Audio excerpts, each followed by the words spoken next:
Welcome to the Mobile Home Park Mastery Podcast, where you will learn how to identify, evaluate, negotiate, perform due diligence on, finance, turn around, and operate mobile home parks. And now, here is your host, the fifth largest mobile home park owner in the United States, Frank Rolfe. The new year is nearly upon us. In only a few days, we will wish 2019 goodbye. It's an exciting moment. This is Frank Rolfe, the Mobile Home Park Mastery podcast series. I wanted to give you some predictions for the new year of 2020. The first one is that interest rates will remain low and stable. We have already seen the cycle of rates, and we know that even the high side is not going to be that bad. You see, prior to the advent of the Great Recession and the new rule of quantitative easing, I had seen interest rates in my own lifetime go as high as 17% under Ronald Reagan.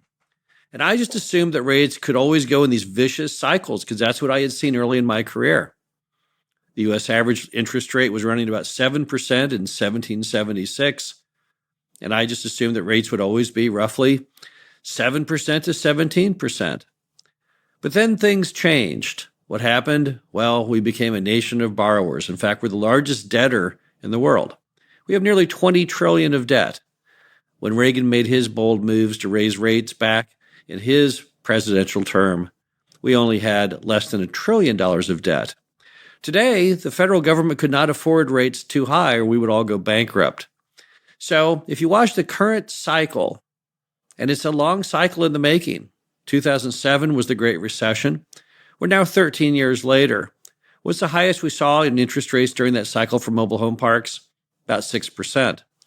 So I think it's been established now that 6% is kind of the high, and probably the low is probably around 3 or 4%. I think that's a pretty safe bet for 2020 and as far into the future as we can see.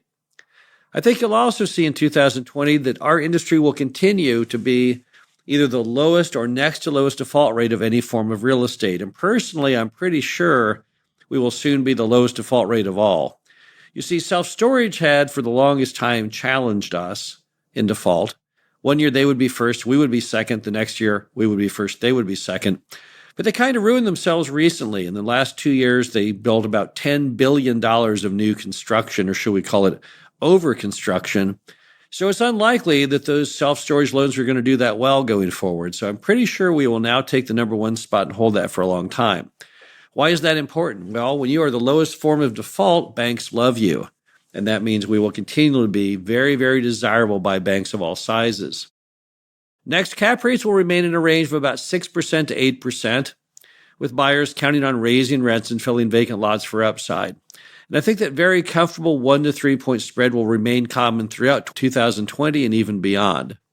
We're the only form of real estate that has spreads that large. And as we all know, a 3-point spread leads to a 20% cash-on-cash return. So it's a very important feature of our industry that we are able to produce returns like that. And I don't really see that ending in any possible way in 2020. Next, lot rents will continue to advance based on market forces and with the elimination of what we call mom-and-pop quantitative easing. As new investors move into the market and buy out moms and pops, they tend to set their rents based on economics, no other factor. Many mom and pops don't. They either didn't raise their rents at all, or they only raised them slightly because they didn't consider being a good landlord an important virtue. They mainly were trying to keep rents low for the sake of residents, not realizing it was getting ridiculous in what they were doing. So today, rents right now are roughly 50% lower than they're supposed to be. And that's not just me saying that. It's Charles Becker of Duke University, who's an economist, who said those items. Next, there will continue to be a huge number of mobile home parks redeveloped into other uses as low rents, failing infrastructure, and city and media hostility makes more mom and pop owners simply throw up their hands and say, screw it, I'm just going to clear the land. I don't want to take the hassle anymore. Don't want to take the heat. Now, you can thank the media for some part of this, but you can also thank the simple fact of economics. Rents have remained ridiculously low. Other industries have not. Apartment rents are now over $1,200 a month, and in fact, apartments are the number one purchaser and demolisher of mobile home parks, then paving the way to build new apartment complexes at $1,000 a month rent higher than most mobile home parks. Also, the federal government will continue to search for ways to work with the industry to aid affordable housing.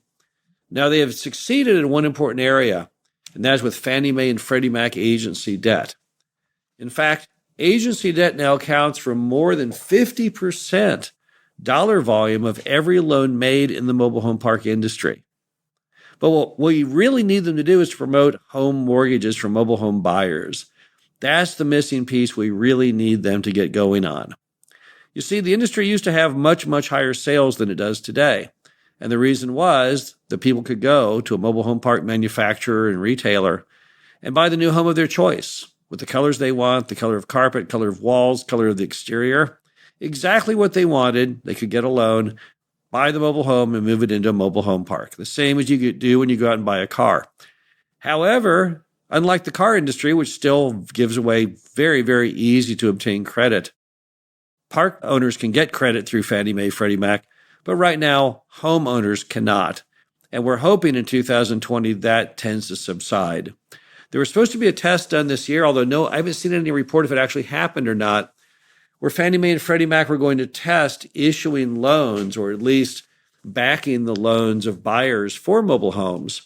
And we're hoping it goes well. And we're hoping that they see that it's a very critical piece of the plan to eliminate or reduce the need for affordable housing. But customers need to have that ability. They need to be empowered where they can do that. So we're hoping in 2020 we see advances in that. But we're already very thankful in 2020 for Fannie Mae and Freddie Mac agency debt.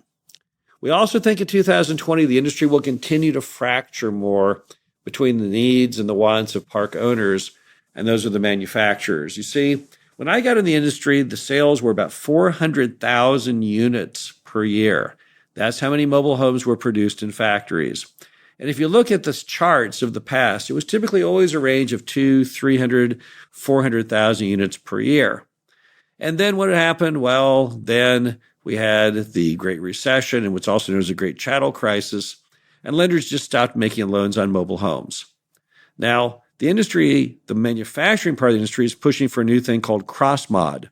Now, what cross-mod is would be a new style of modular/manufactured home, which they would then try and sell to the single-family market. I don't think it's going to work, to be honest with you. You're still talking a very high price point, and I'm not really sure that customers are willing to buy a cross-mod over traditional stick-built home. There may be some degree of stigma to it. I'm just not sure customers are going to do it. However, I know that customers would love to buy mobile homes from dealers and bring them into lots. That's what they've been doing for the prior half century, but only if they can get the credit. So hopefully what we'll all find out here soon is the government will provide the credit and we can go back to the olden days of a lot more units produced. But there's no question the manufacturer is getting a little tired right now of this 100,000 units a year scenario. You can't make any money at 100,000 units a year.